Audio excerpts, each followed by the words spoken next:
Antropologia teológica, falando da queda do homem, vamos falar agora do número 1.5 do nosso livro, A Mulher Enganada.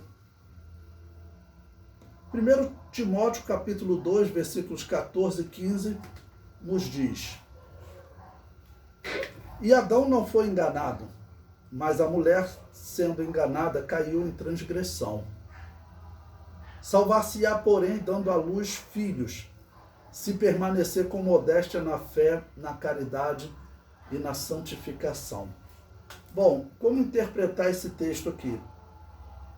Alguns interpretavam antigamente que a mulher que não der à luz a filhos, ela não pode se salvar. Isso não é verdade, não é isso que o apóstolo Paulo está dizendo no texto. O que nós temos aqui, o apóstolo Paulo está usando a figura de dar luz a filhos como uma ilustração da ordem que Deus deu a Adão e a Eva depois que eles pecaram. A Adão, a ordem foi uma: ele ganharia o pão com o suor do seu rosto. A terra não iria dar alimento farto para o homem como dava antes. E a mulher, Deus disse que ela daria a luz com dor. Então, se uma mulher fizer uma cesárea ou alguma coisa, alguns diziam: não, essa mulher não vai salva. E isso não está certo, tá bom? A mulher, ela tem que obedecer a Deus. Tem homem hoje que ele também ganha o seu salário trabalhando num ar-condicionado gelado, e não sua o seu rosto. Será que isso literalmente vai tirar a salvação do homem? Claro que não. O que está sendo dito é que o homem deverá ser obediente a Deus. O comentário diz: o Antigo Testamento não declara nenhum diálogo entre Adão e a serpente. Declara apenas que a mulher deu o fruto a Adão e ele o comeu. Paulo afirma que Adão não foi enganado em nenhum momento. Adão teria desacreditado na palavra de Deus, que anunciava a morte ao comer daquele fruto. Mas Eva acreditou. Bom, quando a Bíblia diz que quando a Bíblia diz que Eva simplesmente pegou daquele fruto, o deu a Adão e Adão o comeu. Porque no versículo 6 do capítulo 3 diz assim: e vendo a mulher que aquela árvore era boa para se comer e agradável aos olhos, e árvore desejável para dar entendimento, nesse momento ela acreditou realmente na palavra da serpente, porque ela disse que a árvore era desejável para dar entendimento. E a serpente havia dito que ela receberia um entendimento diferente, que ela seria como Deus, sabendo o bem e o mal.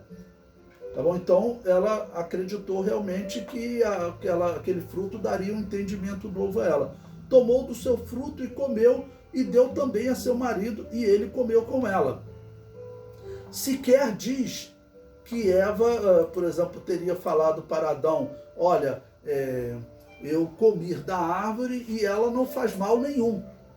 Então alguns colocam até a suposição que Eva teria simplesmente dado o fruto a Adão como se fosse de uma árvore comum.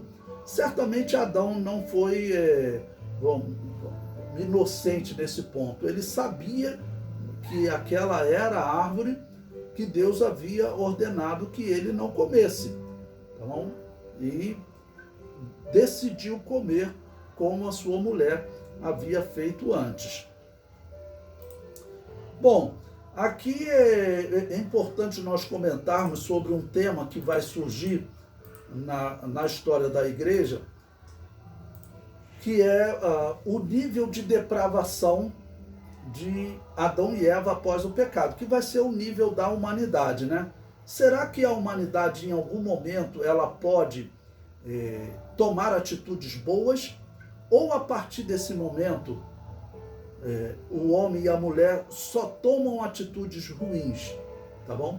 Bom, aqui tem uma divisão. Normalmente temos que voltar de novo àquele herege, aquele que perverte essa doutrina, chamado Agostinho e Calvino, que eles defendem o seguinte: que o homem, ele não tem livre-arbítrio. E eles inclusive falam que o livre-arbítrio não aparece na Bíblia. Isso está errado. Livre-arbítrio aparece na Bíblia sim. Até se vocês quiserem ler, vamos ler aí 1 Coríntios 7:37, em que aparece a seguinte tradução, eu vou ler na versão atualizada, tá ok? Todavia o que está firme em seu coração, não tendo necessidade, mas domínio sobre o seu próprio arbítrio. A versão atualizada diz assim, a versão corrigida diz, sobre a sua própria vontade. Então, o significado é o mesmo, tá bom? O homem, ele tem sim livre-arbítrio, aparece, claro, na Bíblia. E aparece muitas outras vezes Deus colocando diante do homem a opção dele escolher entre o certo e o errado. Se Deus coloca a opção diante do homem, é claro que o homem tem a opção de escolher. Não faz sentido Deus dizer, olha, escolhei hoje a quem servir, a Yahvé ou a Baal. Mas Deus ordena que eles sirvam a Baal, ou então Deus ordena outro que sirva Yahvé. Não faz sentido Deus colocar a opção diante do homem. Se Deus coloca a opção diante do homem, é porque o homem tem capacidade de escolher, o homem tem livre-arbítrio. Então aqui é traduzido por livre-arbítrio ou livre vontade. Bom, o que Agostinho e Calvino passaram a pregar para combinar com aquela doutrina da predestinação? É a doutrina chamada de depravação total, ou seja, o homem ele não faz nada certo. Por isso, tudo que o homem faz hoje de certo é ordenado por Deus. E o que o homem faz de errado também é ordenado por Deus. Ok? Bom, qual o texto que eles utilizam? Se você quiser abrir a sua Bíblia em Romanos capítulo 7, versículo 15 e 16, esse texto aqui eles utilizam para dizer que Paulo não tinha livre-arbítrio, tá bom? Que Paulo, ele era totalmente depravado, tá ok? Isso é chamado de depravação total. Diz assim Romanos capítulo 7, versículo 15. Porque o que faço, não o aprovo. Pois o que quero, isso não faço. Observe que o apóstolo Paulo, na verdade, acabou de dizer que ele tem arbítrio. Ele tem vontade. Lembrando que arbítrio significa vontade. O apóstolo Paulo, ele tem vontade. E ele diz, o que quero, isso não faço. Então, livre-arbítrio, eles confundem. Livre-arbítrio não é capacidade de você vencer todas as coisas. Livre-arbítrio é capacidade de você, é a vontade de você vencer. Então, como eles dizem, olha, o apóstolo Paulo era escravo. Escravo não tem vontade.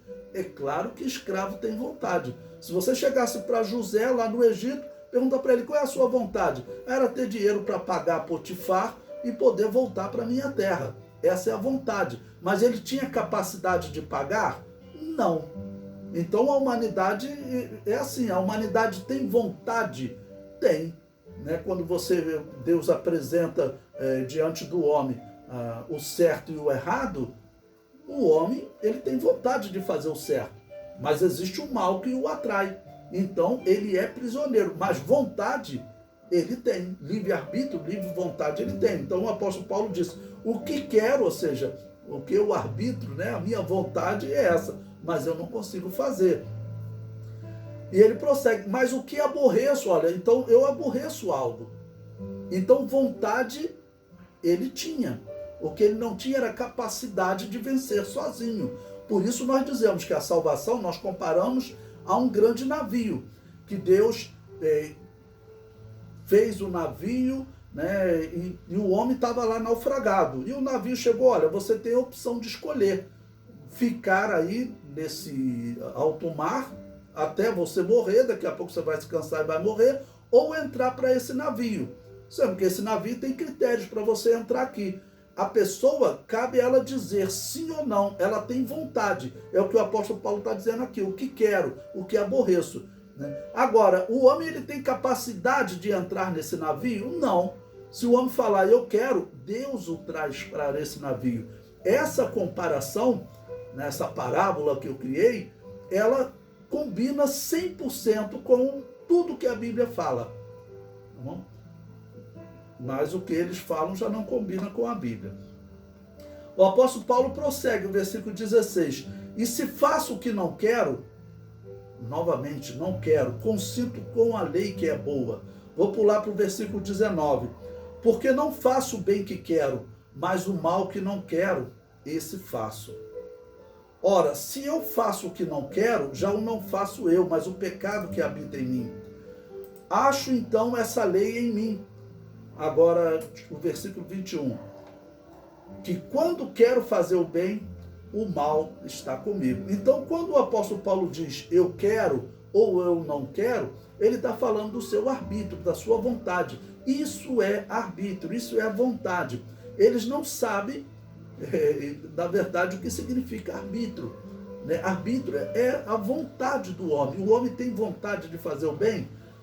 Sim, ele tem vontade de fazer o bem. Ele tem vontade de escapar do pecado? Sim, ele tem vontade de escapar do pecado. Ele tem capacidade sozinho?